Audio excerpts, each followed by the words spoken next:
Bien, hermanos, vamos a abrir la palabra de Dios al tema que nos toca en esta noche. Y esto se trata de la fe, siempre en la serie Lecciones de Fe. Vamos a ir a Marcos 9 y vamos a basar el título de este mensaje en una frase que está contenida en este pasaje. Y es: al que cree, todo le es posible. Al que cree, todo le es posible. Vamos a leer la historia porque es un poquito larga, pero el mensaje lo vamos a basar solamente en esta frase. Pero para poder entender el contexto, leamos desde el versículo 14 de Marcos capítulo 9. Nos dice: cuando llegó a donde estaban los discípulos, vio una gran multitud alrededor de ellos y escribas que disputaban con ellos. Y enseguida toda la gente, viéndole, se asombró y corriendo a él le saludaron. Él les preguntó: ¿qué disputáis con ellos? Y respondiendo uno de la multitud dijo: Maestro, traje a mi hijo, a ti, mi hijo, que tiene un espíritu inmundo, el cual donde quiera que le toma, le sacude y echa espumarajos y cruje los dientes y se va secando. Y dije a tus discípulos que lo echasen fuera y no pudieron. Y respondiendo él les dijo: oh generación incrédula, ¿hasta cuándo he de estar con vosotros? ¿Hasta cuándo os he de soportar? Tráedmelo. Y se lo trajeron, y cuando el espíritu vio a Jesús, sacudió con violencia al muchacho, quien cayendo en tierra se revolcaba echando espumarajos. Jesús preguntó al padre: ¿cuánto tiempo hace que le sucede esto? Y él dijo: desde niño. Y muchas veces le echa en el fuego y en el agua para matarle. Pero si puedes hacer algo, ten misericordia de nosotros y ayúdanos. Jesús le dijo: si puedes creer, al que cree, todo le es posible. E inmediatamente el padre del muchacho clamó y dijo: creo, ayuda mi incredulidad. Y cuando Jesús vio que la multitud se agolpaba, reprendió al espíritu inmundo, diciéndole: espíritu inmundo y sordo, yo te mando, sal de él y no entres más en él. Entonces el espíritu, clamando y sacudiéndole con violencia, salió, y él quedó como muerto. De modo que muchos decían: está muerto. Pero Jesús, tomándole de la mano, le enderezó y le levantó.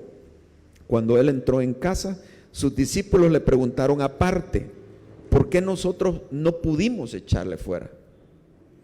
Y les dijo: este género con nada puede salir sino con oración y ayuno. O sea, el pasaje se presta a predicar de muchas cosas, inclusive el ayuno.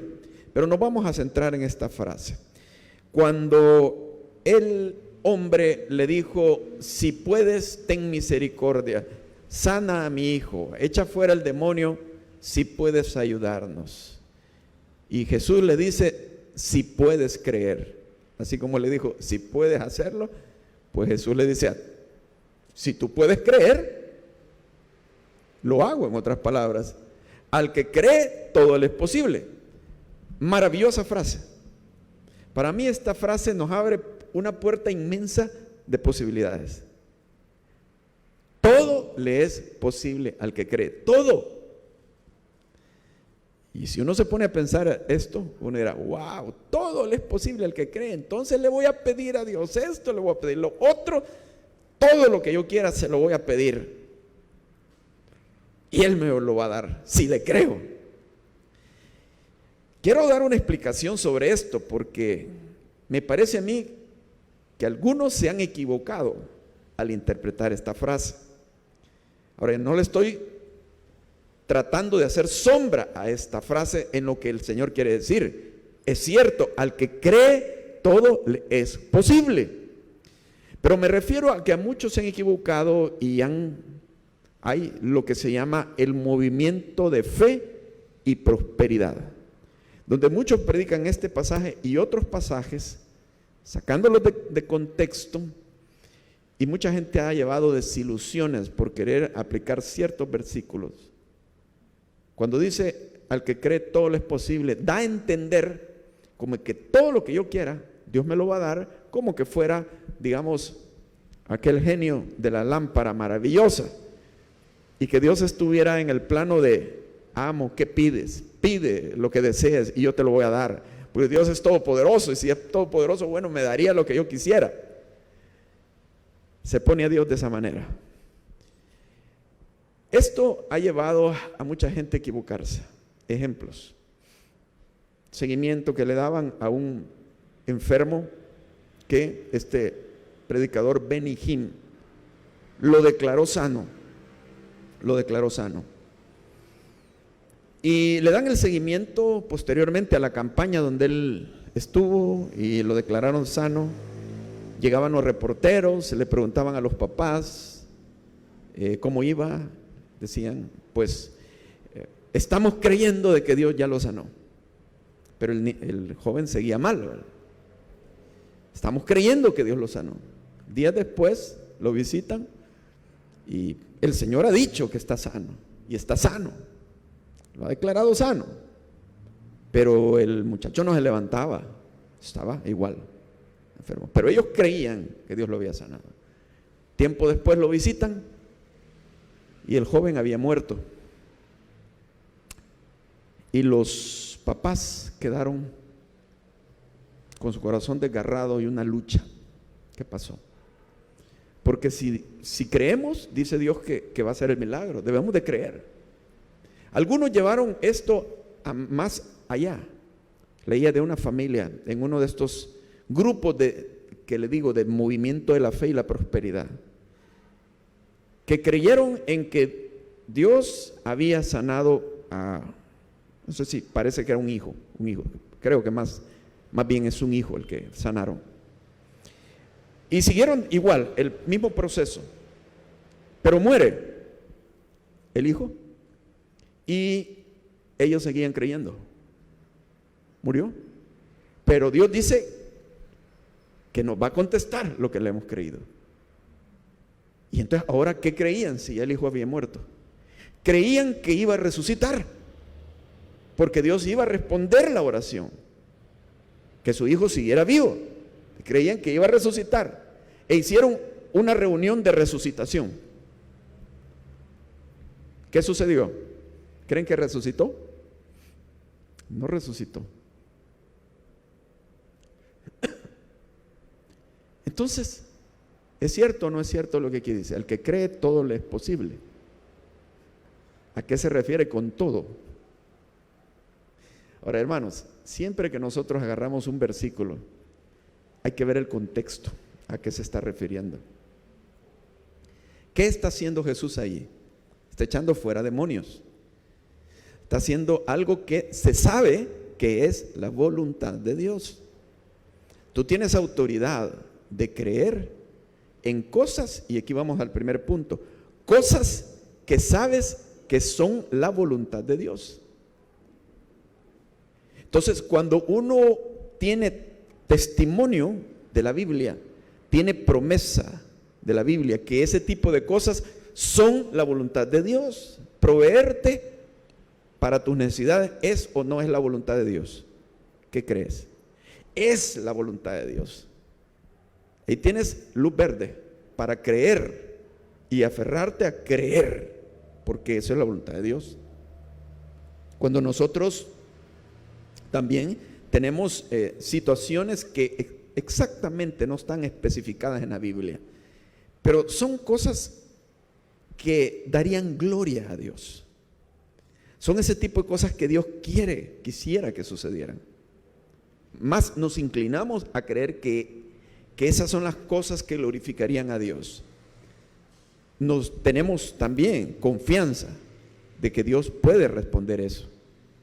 Ahora, pero hay cosas de estas que hemos de orar y escudriñar la Biblia, cuál es la voluntad de Dios, para decidir creer o no creer.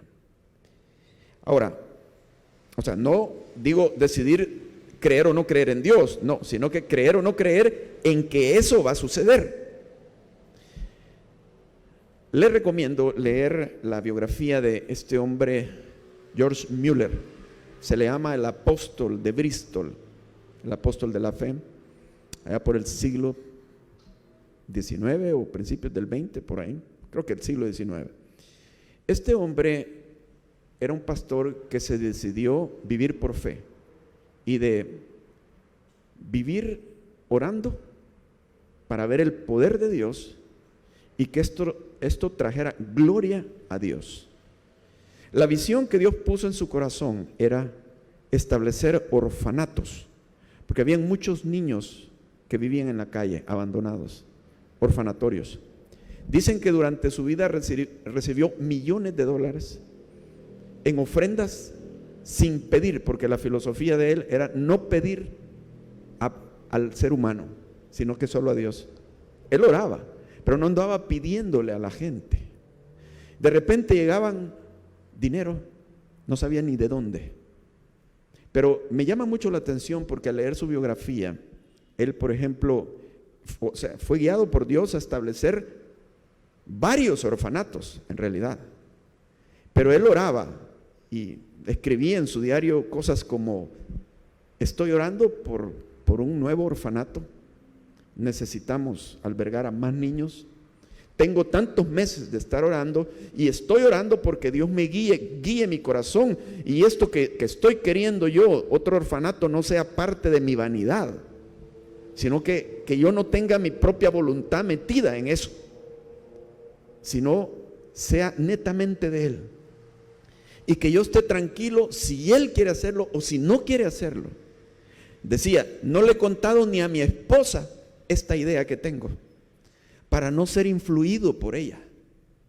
Quiero ser influido nada más por Dios, que Él sea el que me guíe para entender si esto es su voluntad o no. ¿Se dan cuenta? O sea, la honestidad con que ese hombre buscaba a Dios en algo que es bueno que sucediera, otro orfanato.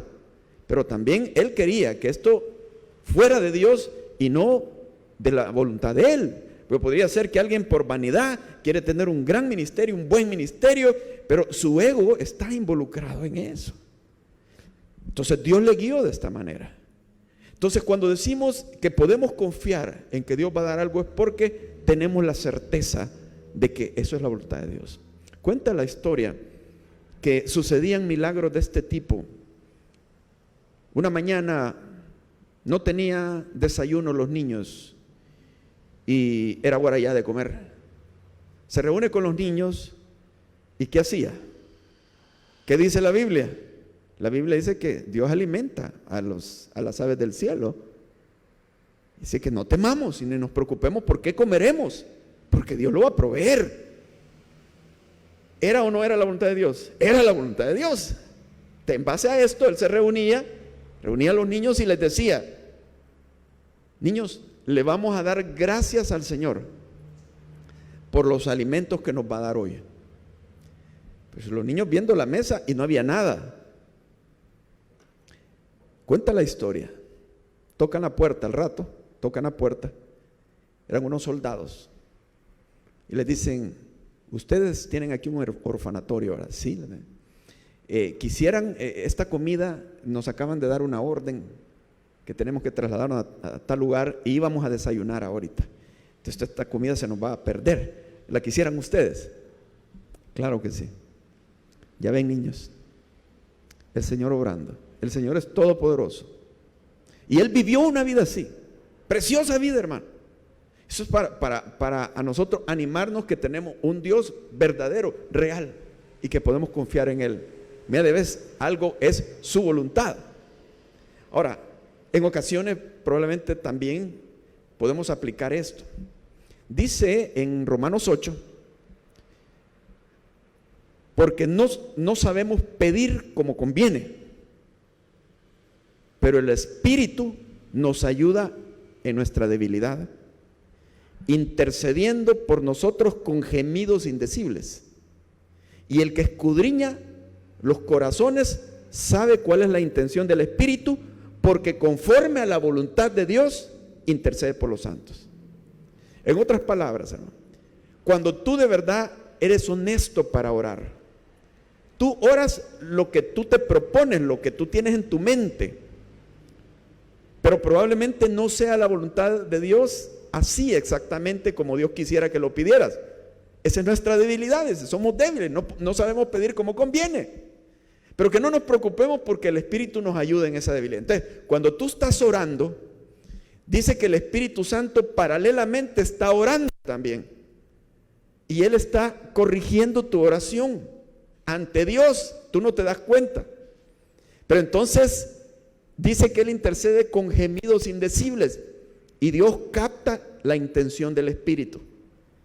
Y lo que el Espíritu Santo le pide a Dios, al Padre, es exactamente la voluntad del Padre.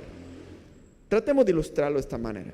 Tú estás pidiendo, Señor, dame esto, dame lo otro, y el Espíritu Santo al mismo tiempo está intercediendo por ti.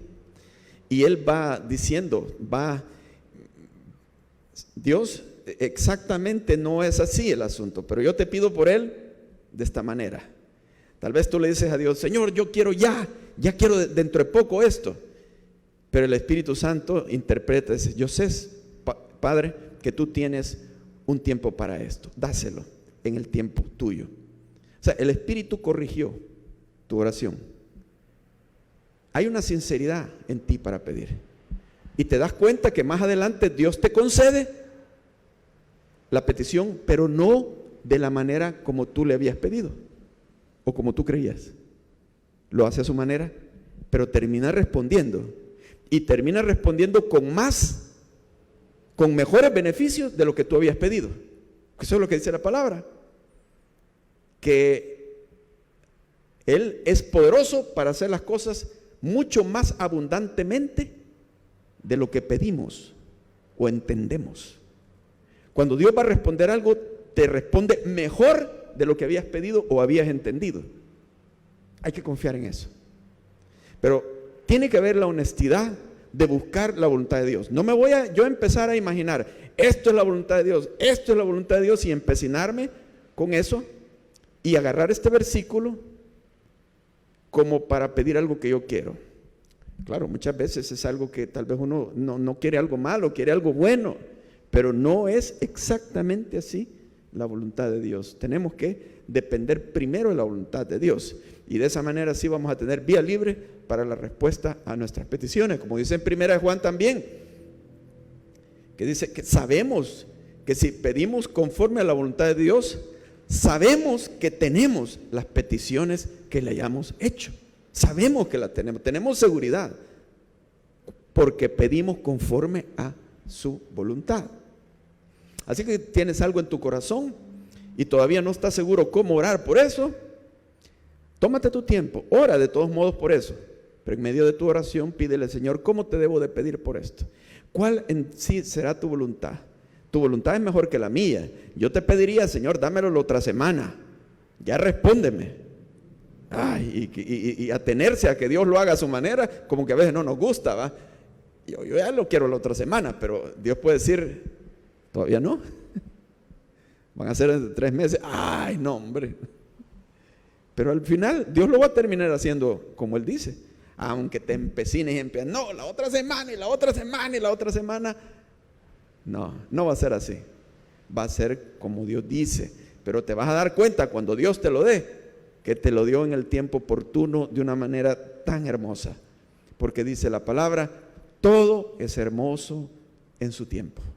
Así que tenemos que tener una total dependencia de la voluntad de Dios. Otra cosa de ver en esto, al que cree todo le es posible.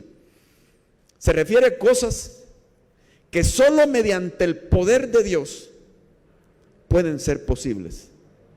Nos hemos dado cuenta que nuestras fuerzas terminaron, que no tenemos los recursos. Y uno dice, solo el poder de Dios. ¿Y sabes por qué? Porque cuando solo el poder de Dios puede lograr aquello, es una magnífica oportunidad para que Dios te demuestre su poder y que no dudes. Porque si aquello podría haber sucedido sin el poder de Dios, la tentación nuestra a pensar es, suerte que fue, ¿va? Quizás aún hubiera sucedido sin haber orado. Creo que yo podía. Yo tenía el pistillo para lograrlo. Así es nuestra mente. incrédula. Entonces Dios nos mete en situaciones. Solo el poder de Dios. Mire, hermano, hablando de lo que la hermana nos planteaba, de pedir por un avivamiento, uno ve el rumbo de este mundo terrible, hermano, y los poderes satánicos obrando de una manera tan poderosa en todos los órdenes, hermano. La gente cambiando su manera de pensar, los valores dándole vuelta. Lo que antes era malo ahora se llama bueno, y lo que antes era bueno ahora se llama malo. Así, viniendo la influencia y la gente sin razonar, tragándose todo. Y aún, hermanos, tenemos amigos no creyentes, familia no creyente, que les has hablado de Cristo, pero para nada, les rebota todo. Llegas a pensar, solo un milagro lo puede convertir. Exactamente. Entonces, orar por un avivamiento es orar por el poder sobrenatural de Dios, porque no hay de otra, hermano.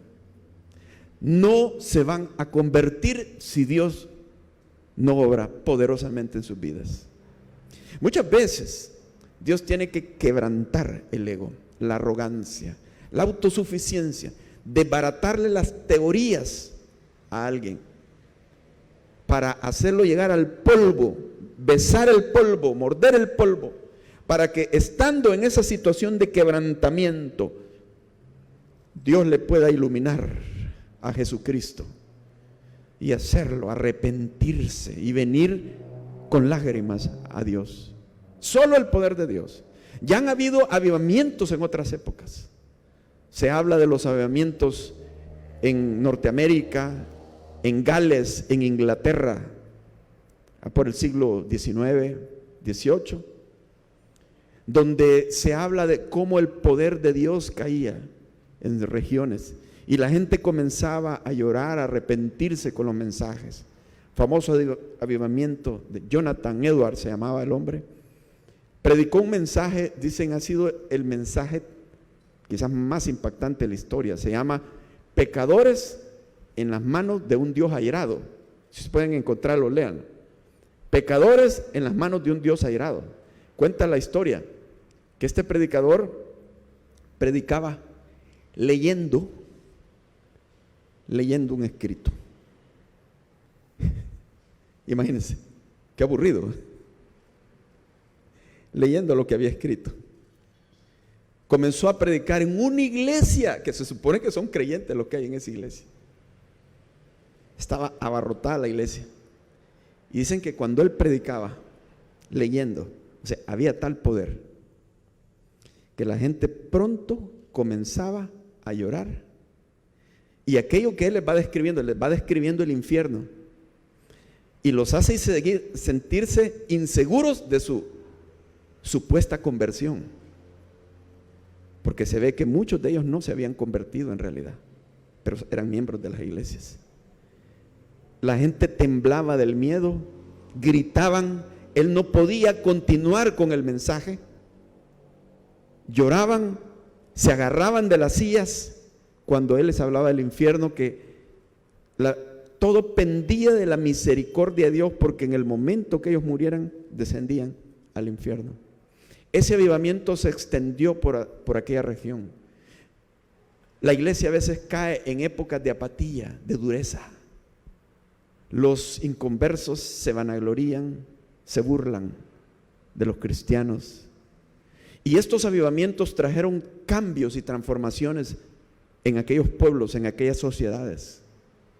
Se dice que Inglaterra estaba al borde de una revolución como la Revolución Francesa, más o menos en la misma época. Pero vinieron grandes avivamientos en Inglaterra y no se llevó a cabo aquella revolución política armada, sangrienta, sino que esos poderosos avivamientos transformaron la nación y evitaron ese derramamiento de sangre. Entonces, necesitamos una visitación especial de Dios. Oren por los que predicamos, para que el mensaje toque corazones, hermano. No sea de cabeza a cabeza.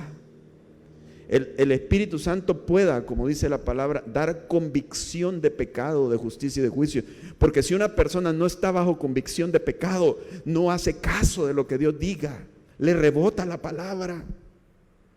El no creyente no se convierte si no está bajo convicción de pecado, quebrantado, hermano, dándose cuenta de su situación bajo juicio y condenación. No va a venir a Jesucristo. Eso necesita suceder por mucha oración.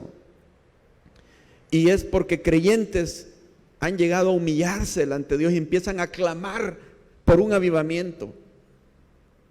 Y saben que si no sucede ese avivamiento, todo está perdido. Si no es el poder de Dios, todo está perdido. No hay otra cosa que pueda salvar el poder de Dios. A veces tenemos que ser abrumados. El diablo nos enseña los dientes, como decimos, nos pela los dientes y asusta. Pero a veces es bueno estar asustado, porque eso nos hace ver nuestra impotencia y necesitar el poder de Dios. Les diría, hermanos, miren, necesitamos el poder de Dios. No va a ser estos aparatos nuevos que tenemos lo que va a convertir a la gente.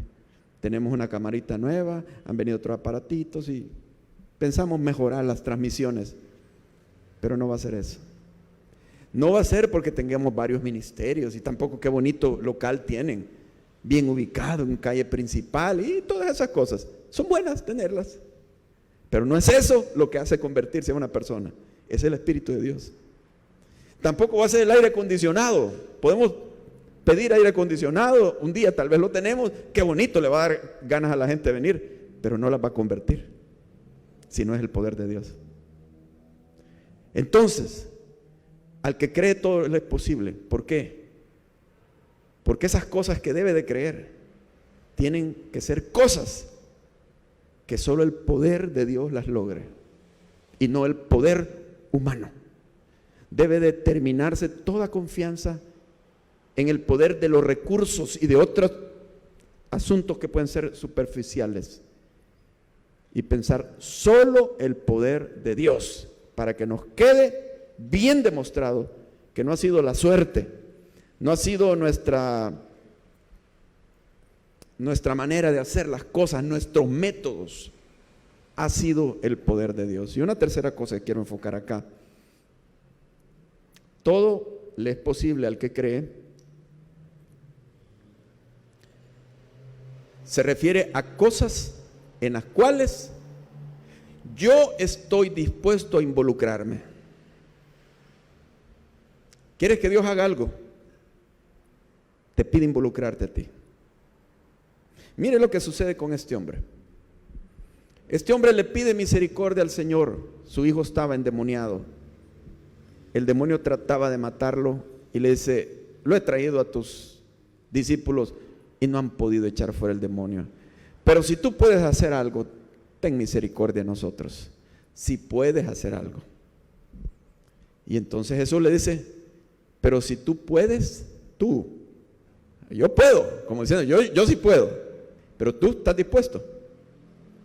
Si tú puedes creer, al que cree todo lo es posible. Y este hombre confesó: sí, Señor, creo, ayuda a mi incredulidad. Si tú estás pidiendo algo, la oración no debe ser de que un día te acordaste y después ya no te volviste a acordar más, sino que si tú pides algo, es que tú tienes que proponerte, involucrarte en oración y fe con Dios hasta que eso suceda.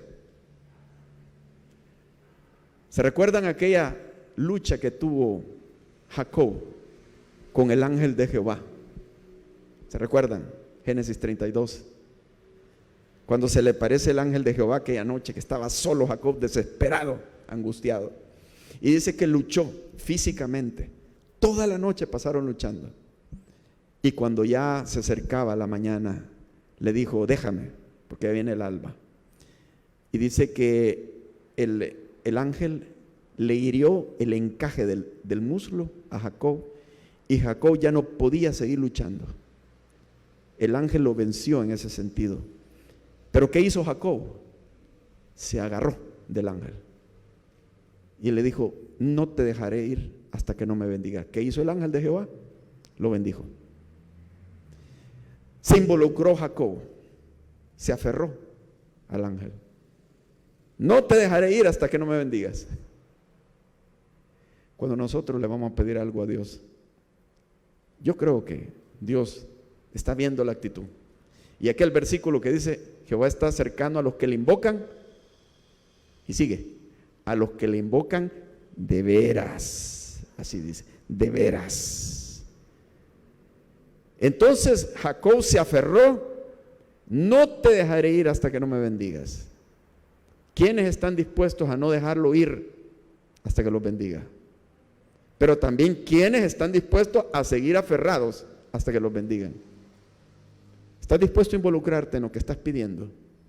No es como que estás medio jugando ahí pidiendo algo y después se te olvidó y ya no volviste. No, hermano, ponlo como tu objetivo. Voy a orar por esto hasta que vea el cumplimiento de estas cosas, y así vas a seguir.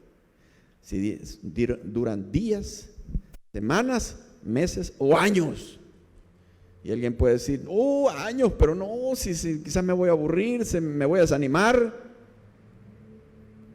¿Quieres ver eso? ¿Estás dispuesto a pagar ese precio? ¿Quieres eso? Al que cree todo le es posible, pero tiene que involucrarse para que le sea posible. Elías, profeta que Dios usó mucho para hacer milagros. Eliseo era su discípulo. Y Dios revela que ese día Dios iba a raptar a Elías en un carruaje de fuego. Y Eliseo no se le despegaba a Elías. Y Elías, queriendo deshacerse de Eliseo, le decía: quédate aquí, voy a ir a tal pueblo. Vive Jehová y vive tu alma, que no te dejaré ir. Llegaban al otro pueblo. ¿Cómo hago para deshacerme de este? Pues porque quiero estar solo cuando Jehová me recoja. Quédate aquí, les dice. Voy a ir a tal lugar. Aquí quédate, no te dejaré ir. Entonces Elías supo que algo quería pedir Eliseo y le dijo: ¿qué quieres, Eliseo? Entonces, ¿qué es lo que quieres? Yo quiero una doble porción de tu espíritu. Que Jehová me dé una doble porción de tu espíritu. Y le dice Elías: cosa difícil has pedido. Porque habrá oraciones así, hermano, que Dios puede hacerlo, pero te dice: cosa difícil has pedido, pero no porque fuera difícil para Él, porque la Biblia dice que no hay nada difícil para Dios, sino porque tú no estás en la capacidad de recibirlo, no estás preparado. Porque el costo de recibir eso no se sabe si estás dispuesto a darlo para recibir eso. Como los discípulos que querían sentarse uno a su derecha y otro a la izquierda. Y la mamá llega: cuando tú vengas en tu reino, pon a Juancito a la derecha y a Andresito a la izquierda, Juan y Andrés. No saben lo que están pidiendo. Están dispuestos a beber la copa que yo voy a beber. Sí, estamos dispuestos. Y en este caso le dice Eliseo: eso es lo que estás pidiendo, una doble porción de mi espíritu. Ok, si me ves irme, si estás despierto y conmigo en el momento en que me voy, te será dado. Pero si te descuidas un momento y no me ves cuando sea llevado al cielo, no. O sea, depende de ti. Hay cosas que Dios te diría: depende de ti. Yo puedo, pero tú estás dispuesto a involucrarte en esto. Dios puede hacer cosas grandes, hermano, más de lo que nos imaginamos. Con este versículo Dios quiere expandir nuestra visión, nuestra fe. Al que cree todo le es posible, pero estás dispuesto a involucrarte, a esperar en Él, a ayunar inclusive si es necesario, a orar, como Él dice, día y noche por esto, a dejar que Dios te transforme para que te prepare a recibir eso, porque no todos estamos preparados a recibir ciertas cosas que pedimos. No sabemos. A veces Dios puede dar un poder que no estamos dispuestos, no estamos preparados nosotros para manejarlo. nos vanagloriaríamos. ¿Estás dispuesto a pasar eso? Y si eso es así, al que cree, todo le es posible. No te quiero dejar con la impresión de que, wow, qué difícil estas cosas. Se pueden. Al que cree, todo le es posible. De forma sencilla y sincera. Esto no es para superdotados. Esto es para los que están dispuestos a ser moldeados por Dios y a conocer el poder de Dios. Dice otro pasaje: buscad a Jehová y su poder. ¿Quieres ver tú el poder de Dios? ¿Quieres ver la mano maravillosa de Dios? No para tu ego, sino para que Dios haga un impacto en tu vida y tú puedas honrarlo, adorarlo, servirle, y especialmente para que este mundo vea el poder de Dios y glorifique a Dios. ¿Quieres ver eso? Dios te invita. Buscad a Jehová y su poder. Dios no ha muerto. Dios no se ha dormido. Dios es el mismo ayer, hoy y siempre. Dios puede hacer cosas maravillosas, gloriosas, en cosas pequeñas, medianas y cosas grandes, hermano. Ahí está el poder de Dios en todos los órdenes. Oremos.